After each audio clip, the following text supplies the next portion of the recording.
ئەمڕۆ مەسرور بارزانی لە میانی پێشوازیکردنی لافۆمیۆ ئیوای باڵوێزی ژاپۆن لە عێراق ڕایگەیان جۆنەدانی بەغدا بە کورد و بڕیاری بڕینی بودجەی هەرێمی کوردستان کورد ناچار دەکات بە دوای ئەلتەرناتیڤی دیکە بگەڕێ. لە دیدارێکدا گفتوگۆ لەبارەی قێرانی دارایی هەرێمی کوردستان کرا کە لە ئەنجامی بڕینی بودجەی هەرێمی کوردستان لەلایەن حکوومەتی فیدراڵی عێراق و هاتنی نزیکەی 2 ملیۆن ئاوارەی بەشەکانی دیکەی عێراق و پەنابەری سووری و تێچووی زۆری شەڕی بەردەوامی دژ بە تێروستانی داعش دروست بووە.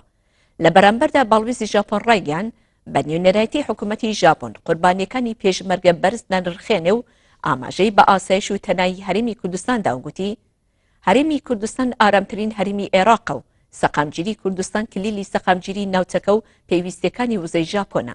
هەر لە دیدارەکەدا تیشەخرایە سەر ڕۆڵی وڵاتانی ژاپۆن لە پەرەبێدانی هەرێمی کوردستان و ئاوادارکردنەوەی ناوچە ڕزگاربووەکانی ژێردەستەی داعش. لە بەشێکی دیکەی دیدارەکەدا باز لە پەیوەندیەکان نێوان بەغدا و هەولێر کرا. لەوبارەیەوە مەسرور بارزانی ڕایگەیان جۆنەدانی بەغدا بە کورد و بڕیاری بڕینی بودجەی هەرێمی کوردستان کورد ناچار دەکات بە دوای ئەلتەرناتیڤی دیکە بگەڕێ.